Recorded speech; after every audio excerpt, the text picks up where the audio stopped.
Welcome to If Then 95, if I don't screw this up. Retail edition. Now, I was supposed to go the cop direction, and I'll get back to the cop direction, but I got into the library bookshop thing, and we did libraries, and we did bookstores retail. And then I did non-food retail last week. So now we're doing cozy mystery retail food edition. And I was inspired. These crack me up. I've got a few more of these. But this inspired me.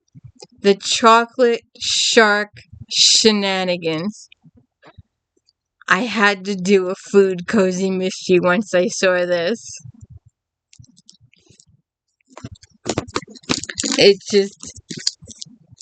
It just inspired me. I just had to do it. It just cracked me up. And I think I'm going to read this series. I've discovered it's quite a big series, and I thought I would give it a try. So in the new year, in the next couple of months, I'll look for Joanna Carl to show up. Oh, we got a co-host. Do you want to come up? Come here, co-host. Come here, co-host. Come here, co-host. Come here, co-host.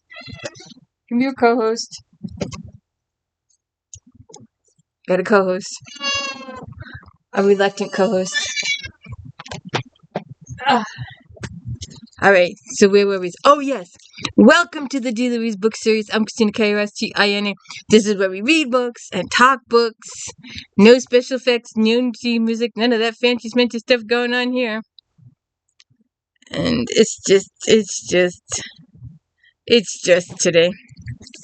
So anyways, the chocolate shark shenanigans. This is so cute.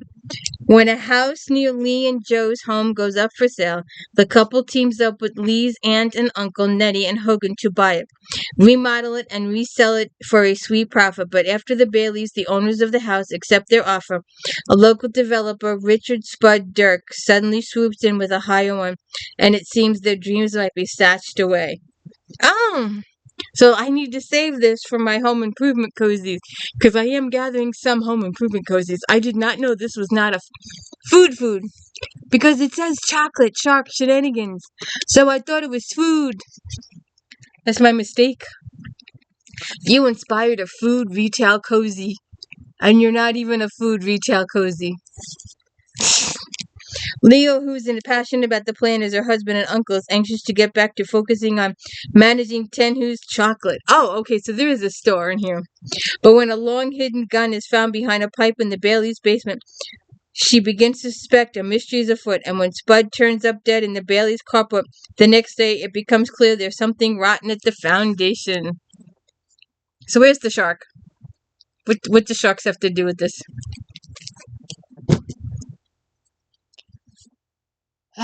Another lady we've known. Death by chocolate cherry cheesecake. And I'm pretty sure that someone, somewhere, somehow, somewhere had this during the holidays.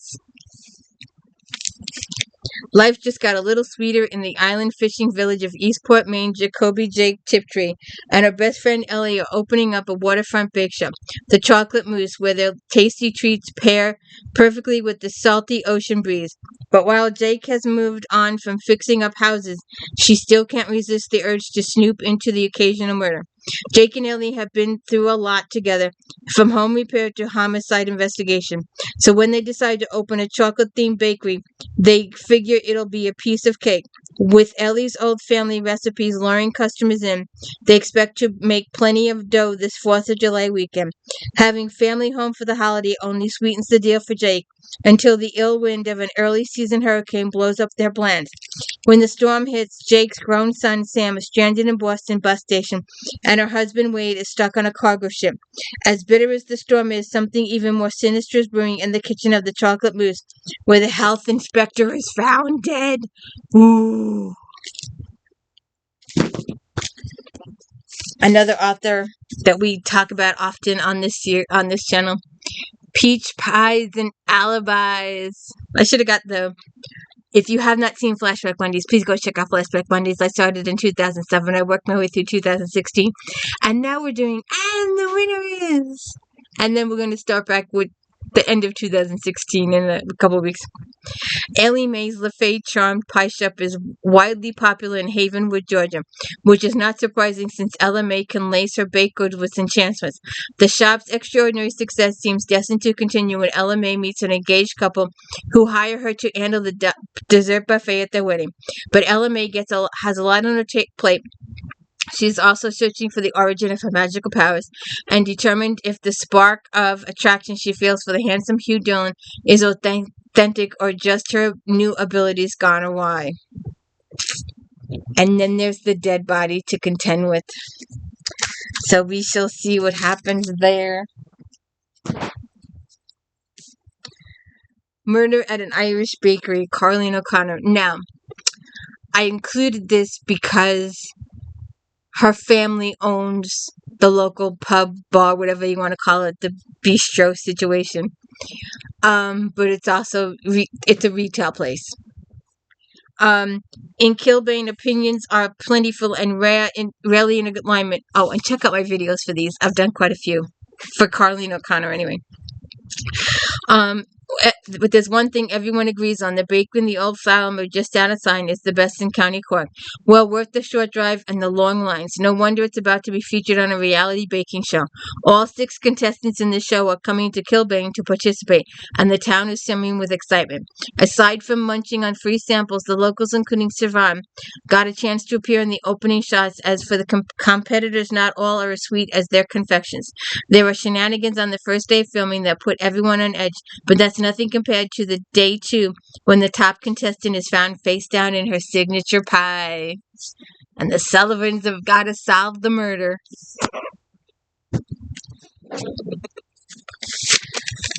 Billionaire blend, Cleo Coyle with her coffee shop. When a car bomb nearly kills tech whiz Eric Thorner, Cleo comes to his aid and receives a priceless thank you. Not only does the billionaire buy her Barista's dream espresso machine, he hires her to create the world's most expensive coffee blend. As Eric jets Cleo around the globe on the head-spinning search for the world's best coffee, she gets to know his world, a mesmerizing circle of money with rivalries that could easily have turned deadly. But this charming young CEO marked for termination, or is he the one making the killing?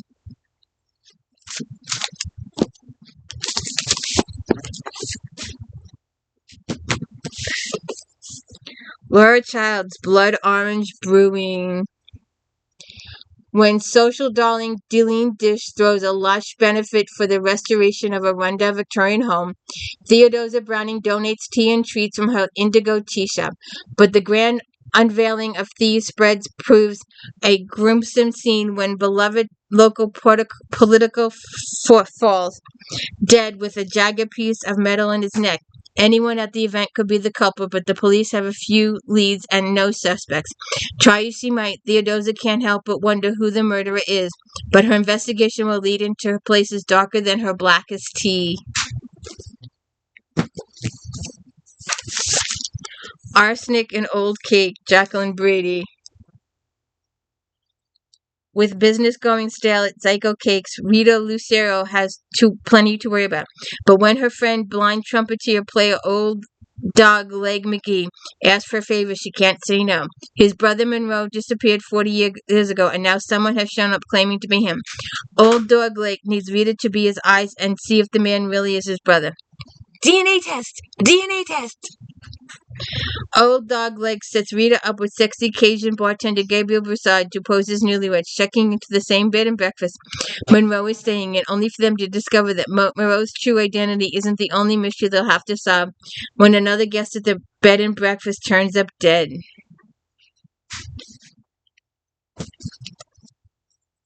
Death on Tap, Ellie Alexander.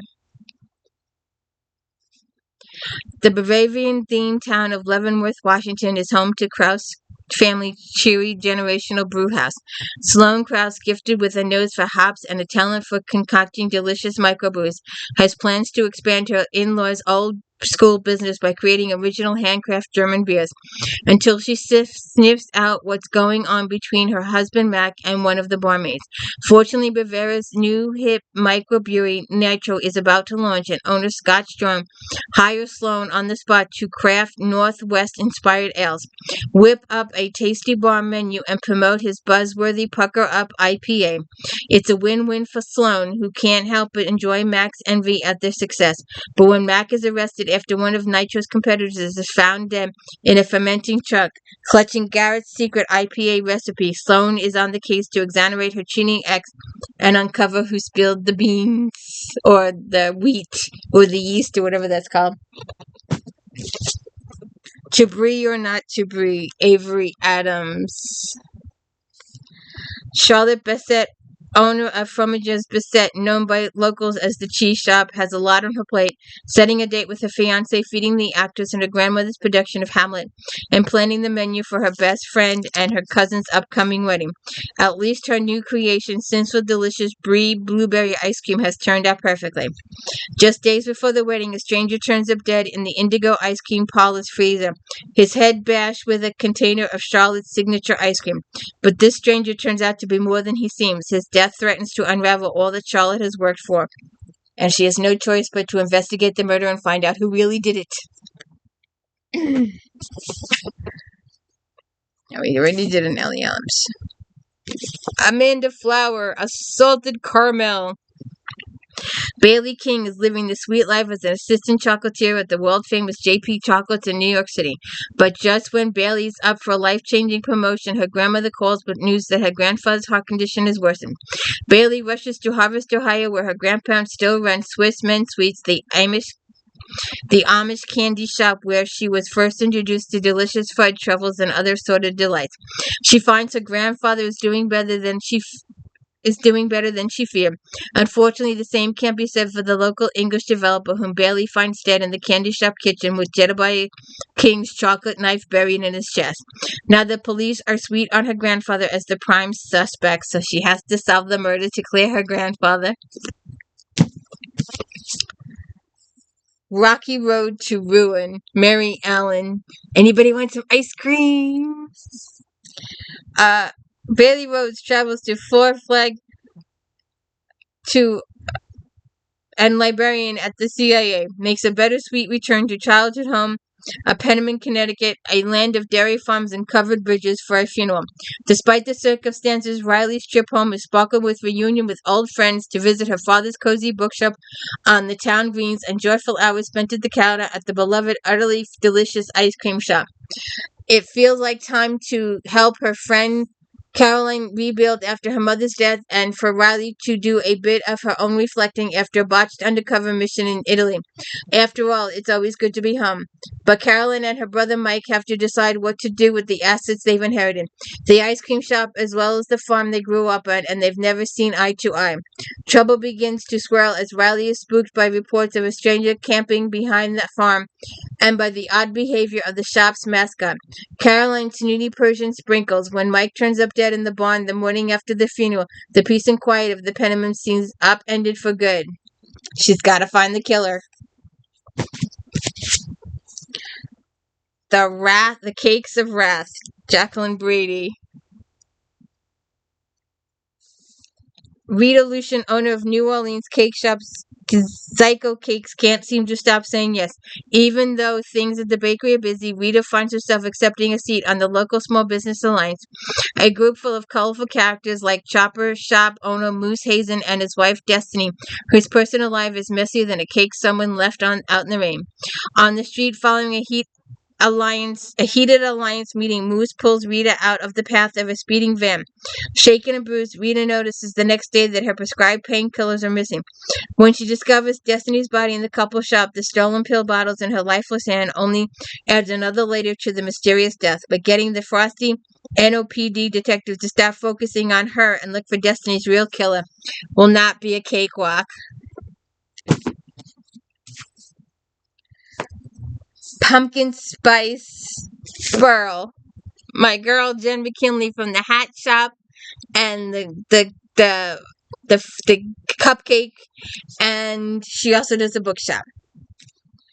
Life is all sugar and spice for the fairy tale cupcake bakers. Melanie Cooper is engaged to the delectable Joe DeLorean. Angie Harper and her husband Tate are savoring married life, and the bakery is bustling with happy customers until one of her most valued cupcake connoisseurs ends up dead. Local glass artist and cupcake lover Renee Fisher-Klein has always suffered from a wide variety of health issues. In an effort to cheer her up, her doting husband Peter brings her a 4-pack of her favorite cupcakes every week. But when the police discover that Renee has been poisoned, we gotta find who the killer is. Expiration date: Devon Delany. With contestants from Maine to California and $10,000 at stake, Sherry's latest competition, hosted by the CEO of organic food company, is sure to be heated. But she's more than ready to step up to the stove. After all, she did win the award for most creative cupcake back in high school. Today, she's hoping her flavorful pork tenderloin will sway the judges. Instead, it seems someone's decided to slay one of the judges. After Chef Burns falls face first in the seafood flatbread pizza, Sherry's dish is deemed suspicious. Now she'll have to clear herself.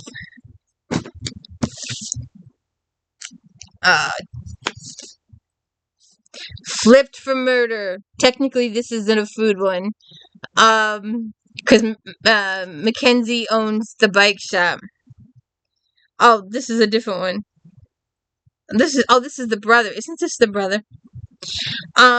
Nursing a broken heart, Robbie Jordan is trading in. Oh, no, it's not. Sorry, it's a different series. Sorry. Nursing a broken heart, Robbie Jordan is trading in her life on the West Coast for rolling hills of southern Indiana. After paying a visit to her Aunt Adele, she fell in love with the tiny town of Southlake.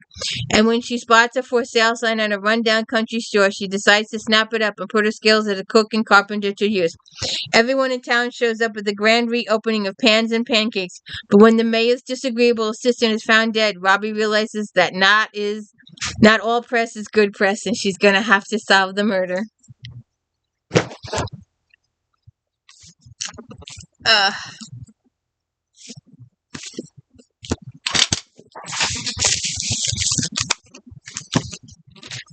Okay. I couldn't resist showing this one. And I think we've done a Laura Child already. A Dark and Stormy Tea. I've talked about this a few times. I really like this book. The tea shop entrepreneur Theodore Browning dashes down Charleston's famed Gateway Walk in an attempt to outrun oncoming storm. But when lightning thunders and pelting rain soon overtake her, and the normally picturesque rambles of hedges, statuary, and flowers become a twisted labyrinth of fog of driving rain, as she approaches St. Philip's graveyard, Theodosia sees two figures locked in a strange embrace. Wiping rain from her eyes, Theodosia realizes she has just witnessed a brutal murder and sees a dark-hooded figure slip away into the fog. Into the throes of alerting police, Theodosia recognizes the victim. It is the daughter of her friend Lois, who owns an antiquarian bookshop what is next door to her own indigo tea shop. Even though this appears to be the work of a serial killer who was stalking the back alleys of Charlestown, Lois begs Theodosia for help. Against the advice of her boyfriend, Detective Pete Riley, and the sage Worth of Dayton, her T-Summer amateur sleuth Theodosia launches her own shadow investigation. She quickly discovers suspects abound, including the dead girl's boyfriend. Check it out. I like this book. Oh, we did Cleo already, but I'm just going to throw her in again. I had this one too. I didn't realize I had it twice in the pile. But I like Cleo. Only Murders in Gotham, the smash hit streaming program, is famous for filming in authentic New York locations and using real New Yorkers as extras. For the second season, they've chosen to spotlight century-old Village Blend and its quirky crew of baristas. Shop manager and master roaster Claire Cussy is beyond thrilled, especially when her superb bulletproof coffee lands her a craft service contract for the production. Madame, the eccentric octogenarian owner of the landmark shop, reveals an old kinship with the star of the show, comedian Jerry Sullivan. Now a Hollywood legend, Jerry frequented the blend during his early years performing in the Greenwich Village Comedy Club. But the past may hold more than nostalgia for Jerry. Suspicious accidents begin plaguing his shoot. Then a real bullet is fired from stage, and Claire becomes convinced something sinister is afoot. While Jerry's production moves to exciting new locations, Claire keeps the coffee flowing and her investigation going, even as a murder lurks in the wings. And is this? What the hell? We'll throw it in there. Christmas Carmel murder. The holidays have arrived, and Hannah, her good pals Lisa, have agreed to provide all the goodies for the town's annual production of the Christmas Carol. But before anyone can say bah humbug, a Santa-sized sack full of trouble ensues, like the fact that Lisa's husband will be playing Mr. Claus to his ex-girlfriend's Phyllis-based Mrs. Claus, or that before the curtain even goes up, Phyllis is found dead in the snow wearing a costume hat that the real Mrs. Claus would put on the naughty list. Soon after, the suspects pile up faster than snowdrifts in a blizzard, while a merry murder remains on the loose, with clues even harder to find. It might take a visit from the ghost of Christmas past to wrap up this mystery in time for the holidays. Let's see something. I just wanted to see. Chocolate flan with caramel, whipped cream, grilled ham and double cheese sandwiches, chocolate caramels. You could really gain some weight with this book. Let's see. The last two. Scene of the Brine. Meri Ellen Hughes. Business is booming at Piper's Pickle in Cloverdale, New York, but not all is sweet in the life of Piper's #1 customer and friend, local caterer Sugar Hayward. Sugar is dating wealthy realtor Jeremy Porter, but his family doesn't approve. After the unscrupulous account finds some dirt on Sugar, the family quickly urges Jeremy to throw her out like rotten fruit. Things are further spoiled after the account is found poisoned, and evidence points to Sugar's son, Zach. With the Porter family determined to avoid scandal, it won't be easy for Piper to preserve Zach's innocence, and someone falls victim to a poison jar of some of her brandied cherries. She's got a lot to deal with and solve. And our final one is a little damaged here. Death by Vanilla Latte. While caught off guard by her dad's presence, Chrissy never dreamed he'd become the biggest murder suspect in town. But that's exactly what happens when James Borish agent, a man he allegedly fired just hours ago, is found dead and a lifeless, still warm vanilla latte is resting by his hand. With Pine Hills divided over her father's innocence and Frantico keen on locking the author away for safekeeping, Chrissy must end the madness and identify the real killer. There we go. Cozy Mysteries Retail Food Edition. Hope you had a good day. Check out Voyager. Check out Flashback Monday. And more If Then Fridays. And my daily book reviews. And my unboxing on Sunday. Have a good one.